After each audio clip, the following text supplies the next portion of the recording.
तर नमस्कार मित्रांनो, मी संस्काराला स्वागत करतो तुमचं आपल्या आणखीन एका नवीन भारीशा ब्लॉगमध्ये. बाय द वे मित्रांनो, 26 दिवसानंतर हा परत एक ब्लॉग शूट करतोय. भरपूर दिवसांचा गॅप गेलेला मध्ये, कारण की जरा कामं होती त्याच्यामुळे जास्त ब्लॉग करता आला नाही.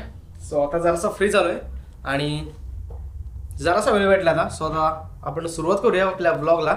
आणि विषय असा आहे की 5 तारखेला जायचं मला कोल्हापूरला. जराशी ट्रिप होणार आहे, फिरायसाठी नाही, कॉलेजच्या कामासाठीच जाणार आहे.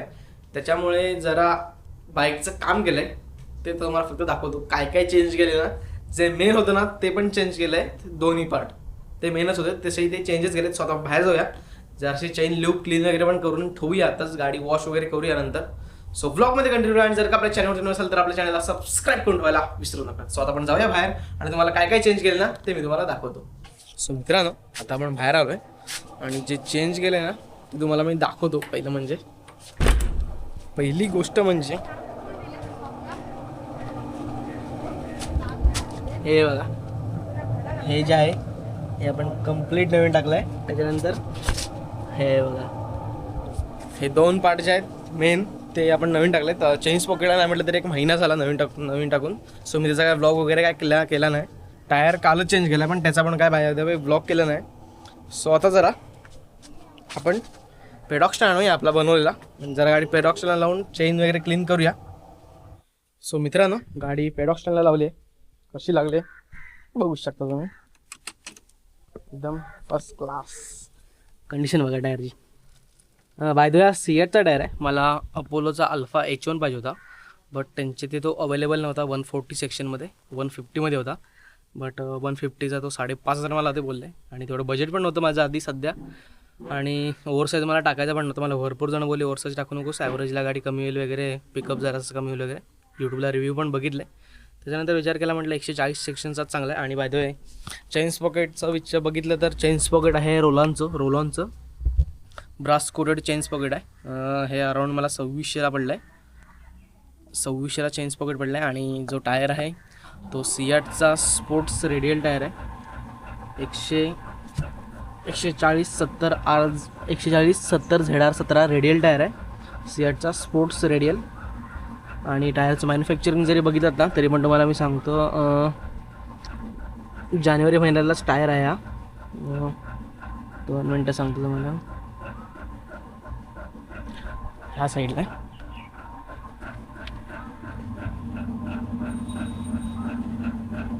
हे बघा 03/26 म्हणजे 03 म्हणजे तिसरा आठवडा. आणि 2026 साल. टोटल वर्षामध्ये 52 आठवडे असतात, त्यातला तो आठवडा आहे, म्हणजे जानेवारी महिन्यातला आहे तो टायर. सो टायर चांगला आहे, अजूनपर्यंत वापरला. आता कालच आलो आहे, गाडी काय मी चालवली नाही, दादानीच गाडी चालवली आहे. सो अजूनपर्यंत मला त्याची काय कंडिशन आहे रोडवरती चालताना ती काय समजलेली नाही आहे तशी बाय द वे. आणि जो MRFचा जो टायर होता गाडीसोबत, ओरिजिनल टायर होतो, त्याची मित्रांनो जी ग्रीप आहे ना ती एकदम फर्स्ट क्लास ग्रीप आहे. म्हणजे अजूनपर्यंत मी गाडी जेवढी चालवली, एवढी 14,000 किलोमीटर गाडी चालवली, तो टायर पूर्ण गोलटा होईपर्यंत, म्हणजे टायर पूर्ण झिजला तो, एवढे मी गाडी चालवली. पण अजूनपर्यंत मला तिथे असं कॉन्फिडन्स लूज झाला नाही की गाडी लीन करताना वगैरे. गाडी एकदम चांगली ग्रीप ठेवत होता एवढा झिजलेला टायर. तरी पण कदाचित तुम्ही याच्या आधीच्या ब्लॉगमध्ये बघितला असेल ना, तो टायर तर पूर्ण झिजलेला असेल. तो ब्लॉग बघा एकदा. याच्या आधीचा जो ब्लॉग असेल आपल्या बाईकसोबत, तो पूर्ण झिजला टायर आता. सो काय गरज नाही एवढ्या लवकर बदलायची. तो डायरेक्ट 30,000 किलोमीटरलाच टायर बदलायचा आहे. पुढचा कदाचित बदलायला लागेल मधीच. पुढचा जसा बघितला तर संपत आला आहे. अजून नाही म्हटलं तरी 10,000 किलोमीटर पुढचा आला ना तरी चालतं. 25,000पर्यंत पुढचा टायर बदलून टाकायचा. आणि पाठचाचं तेव्हा बघायचं काय असेल कंडिशन त्यावरती. सो आता आपण पुढचं हे चेन पॉकेटचं कवर आहे ते खोलूया. चेन जराशी टाईट करायला लागेल बाय, त्याच्या आधी पण चेन क्लीन करून घेऊ, गाडी वॉश करून घेऊ. आणि मग आपण नंतर सगळ्यात शेवट चेन टाईट करून लूब मारून घेऊ. सो सुरुवात करूयात आपण चेन क्लीन करायला.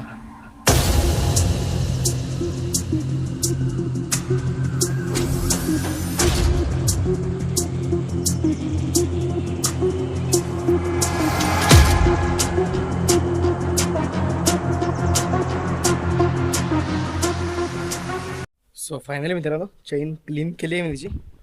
सो आता ही बघा कशी आहे, प्रत्येक ठिकाणी आर लिहिलेलं आहे तिच्यावरती. वरती पण लिहिलं असेल बघा आर. रोलॉनची चेन मेन म्हणजे ओरिजिनल बघताना तेच बघायचं, कारण की प्रत्येक चेनवरती आर म्हणून लिहिलेलं असतो, तेव्हा ती खरी रोलॉनची चेन नसते ओरिजिनल. सो आत्ताच्या ह्याच्यात बाईक वॉश करायला लागेल, कारण की ही प्रिपरेशन आहे माझी कोल्हापुरात जायची 5 तारखेची. सो टायरची कंडिशन एकदम ओके आहे, फुल्ली फंटॅस्टिक आहे. डायरेक्ट 30,000 किलोमीटरला दोन्ही चेंज पॉकेट आणि टायर हे दोन्ही चेंज करणार आहे डायरेक्ट 30,000 किलोमीटरला, म्हणजे अजून 1 वर्ष 1.5 वर्षांनी चेंज करायला लागेल. सो आता जाऊया बाईक वगैरे वॉश करून येतो. बाईक वॉशचा काही व्हिडिओ करत नाही, डायरेक्ट लूप करतानाचाच व्हिडिओ करेन. सो तोपर्यंत स्टे ट्यून. सो मित्रांनो, आता गाडी वॉश वगैरे करून मी खाली आणले पूर्ण आणि गाडी कंप्लीट सुकले. आणि बाय द गाडीची चेन टाईट पण केली जराशी. आणि चेन आता कशी दिसते एकदम ब्लू आहे ना, तो खतरनाक निघून येतो ह्या चेन्स पॉकेटनी. सो आता आपण जे घेतलेत ना पॉलिश ते सगळे मारून टाकू. ऑल इन वनचा एक आहे, तो टायरचा आहे आणि एक ल्यूब आहे, ते सगळं मारू आणि नंतर आपण या ब्लॉगचा एंड करून टाकू.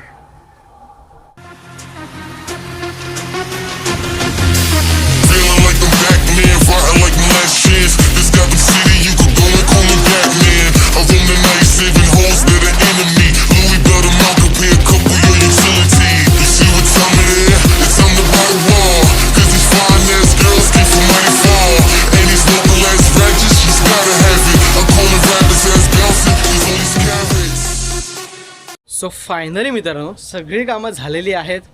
लूक मारून झालं आहे, पॉलिश मारून झालं आहे. त्यानंतर आता गाडीचा फायनल लुक एकदा चेकआउट करा. घामटलो आहे कारण की गरम पण जाम होतं आहे. सूर्यदेव आपला भरपूर तापलेला आहे आता मे महिन्याच्या याच्यात. सो त्याच्यामुळे काय तर एक कंडिशन बघा गाडी एकदम टॉप नॉच. ही साईड आणि ही साईड. सो आता फक्त एकदा एक चांगला क्लॉथनी त्या पुसलं ना मायक्रोफायबरनी एकदम ओके होऊन जाईल. आणि फक्त आता काय सीटवरती जसं पॉलिश मारायचं राहिलं आहे आणि टायर पॉलिश मारायचं राहिलं तेवढंच. सो ते काय ते मी या ब्लॉगमध्ये दाखवत नाही, नेक्स्ट टाइम घेत जरी. सो करूयात आपण या ब्लॉगचा डिझाईन. तुम्हाला ब्लॉग कसा वाटला मला नक्की कमेंटमध्ये सांगा. आणि बाय द वे 26 दिवसानंतर ब्लॉग टाकला, त्यामुळे भरभरून प्रेम द्या. Bye bye.